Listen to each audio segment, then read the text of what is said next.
Hi. I'm Lady Shasha, mistress of the snark, connoisseur of the gore, and your hostess with the mostest.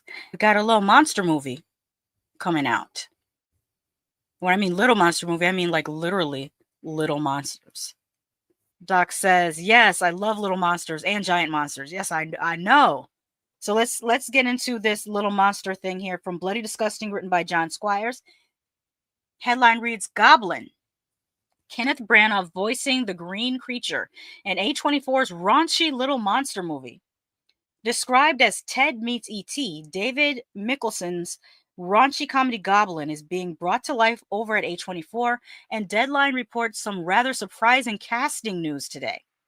Kenneth Branagh has been cast to voice the titular Goblin in the upcoming A24 movie, with the character said to be green-colored as well as anatomically correct.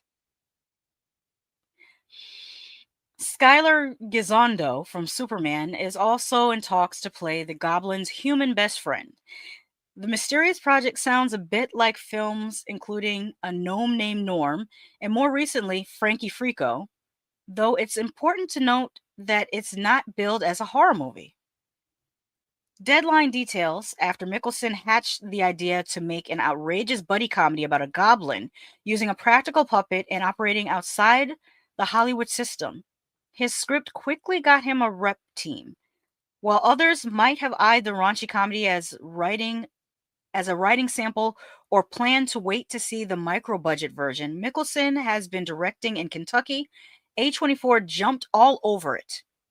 The hot indie essentially has agreed to finance a full feature. There was a lot of interest, but A24 came with what Mickelson really wanted. After spending all his money crafting the puppet title character, they acquired the movie and agreed to let him make it with a significantly increased budget than what he had left after creating the anatomically correct little character. Deadline's report goes on to explain. What does the titular goblin actually look like? Well, a cake that Mickelson had whipped up for his reps might give us our first look at what to expect. There's the cake right there. Deadline explains the photo you'll see down below. Take a look at the cake. He commissioned with Mark Gravel at Cake Art in West Hollywood to present to his reps as thanks for making his dream come true. All right, so that's the goblin with his butt in the air, with his head on the cake. But that's a very short article, and I guess it's not going to be a horror movie, so I don't know. It's probably going to be more like was Frankie Frico, would you consider Frankie Frico a horror movie? It wasn't scary. I don't consider it really a horror movie. It's giving more Meet the Feebles type of thing. And Meet the Feebles wasn't a horror movie either. But speaking of puppets and horror that I did like, have you guys seen The Vordelak? The Vordelak is a vampire movie. That includes a puppet. That's all I will tell you. Just trust me. It's on Shudder. Watch The Vordelak. And the ending is great. Oh my god, the ending is great. Sandy says, why do we need to have the goblin anatomically correct? What exactly are they going to show us?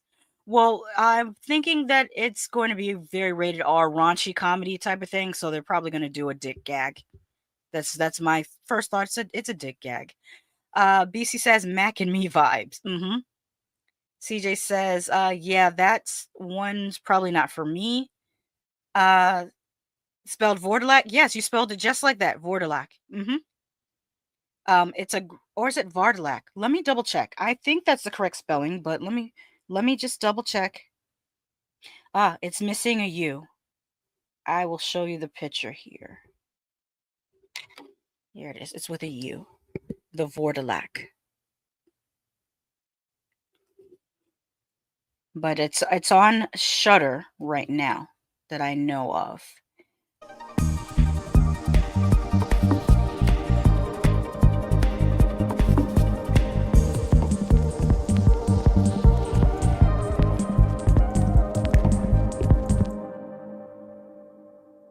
Okay, we have another upcoming horror movie article. Also by Bloody Disgusting, written by Alex DiVincenzo. Headline reads Robert Hiltzik's Sleepaway Camp remake script is complete. The Sleepaway Camp writer-director Robert Hiltzik has officially completed the script for the remake of his 1983 slasher. AFA, the production company of Saturday Night Live stalwart Kenan Thompson and producer Johnny Ryan Jr. So let me reread that because I think the way I said it was kind of janky. AFA, the production company of Saturday Night Live stalwart Kenan Thompson and producer Johnny Ryan Jr. Bill and Ted Face Music and Good Burger 2 is behind the new take, which is interesting. So you have Kenan Thompson from SNL and as well as Johnny Ryan Jr., who've done things like Good Burger 2 and Bill and Ted Face the Music. They are going to produce the remake to Sleepaway Camp. Now we've had some positive things come out of comedians or comedic actors taking on horror, like Get Out, some would say A Quiet Place. I didn't care for A Quiet Place, but a lot of people love A Quiet Place, and that was also from a comedic actor. Um, Halloween 2018. That was a director and I think producer more known for comedy as well. So yeah, I think so far we've seen some comedians doing pretty well with horror. Oh, and Chris Rock did a Saw movie. He produced a Saw movie. So yeah, there's a little bit of a kind of symbiotic relationship between comedy and horror, which is interesting. So this could turn out okay, but the other thing is, can you make a sleepaway camp in 2025? Because it was subversive in when did it come out? 81? I feel like it might have come out in 80 or 81, 82 at the latest. I don't know whether you would do it justice now. And also, I don't know, I just kind of feel like certain things shouldn't be remade. And Sleepaway Camp is one of those things I don't think needs to be remade. You know what needs to be remade? Maximum Overdrive. Right now is the perfect time to remake Maximum Overdrive, especially now that you have all these automated things. And oh, another one that would be great prime for remake, Demon Seed, where the woman got locked in her smart house. The last Demon Seed movie came out in the early 80s. Right now is a perfect time to remake Demon Seed because like there's a lot of people that live in smart houses. So Demon Seed, Maximum Overdrive, and Pulse. The American Pulse, not the Japanese Pulse. Japanese Pulse is more of a ghost story. It still involves technology, but I'm talking about the Pulse that had one of the one of those little Lawrence brothers was in it. I forget which one, whether it was Joey or Matthew, but one of them was in Pulse, where the machine everything started going haywire. Those type of movies, remake those. Right now is a perfect time for that. But I digress. Let me get back to this article. Let me look here. CJ says, "Oh right, Spiral. Yes, yes, yes. Spiral, a Saw movie." BC says, "Smile now, cry later."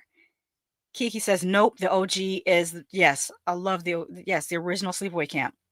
Sandy Absolute says Sleepaway Camp remake. I don't hate the idea. I would love it if they played the movie serious. I know that goes against what people love about the original. And then Kiki says, I don't know about a remake of Maximum Overdrive. You know, AC/DC was fire. Yeah, the music was great, but I'm just saying the premise of the movie is machines going crazy. And right now, you could do so much with that. You could, like, instead of the remember how Stephen King is like, the ATM just called me an asshole. I can imagine you doing that scene with the kiosk at McDonald's. Or now the Wendy's it's an AI lady taking your order at Wendy's.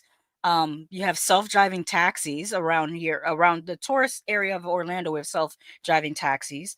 There's so much you can do with machines going crazy nowadays. Yeah, I laughed at that scene too.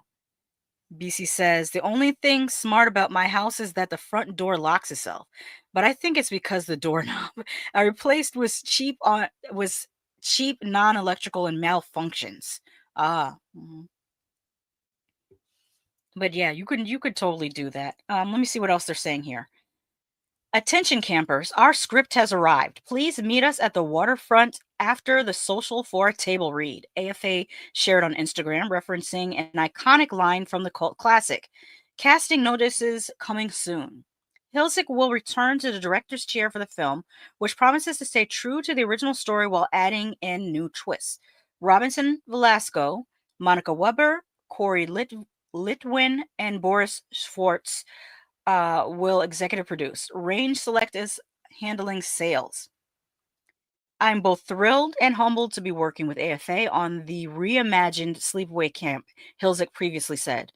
Though I've been approached by several companies regarding the remake of Sleepaway Camp, only AFA has shared my vision and is excited to have me helm the film, therefore preserving the integrity of the original film for the fans, as well as introducing Sleepaway Camp to a whole new generation. Notorious for its shock ending, Sleepaway Camp was about a deranged killer stalking kids and counselors at summer camp. Yeah, well, that's the end of that article. I'm still not sold on it. I kind of feel like you should leave Sleepaway Camp alone, but that's just me.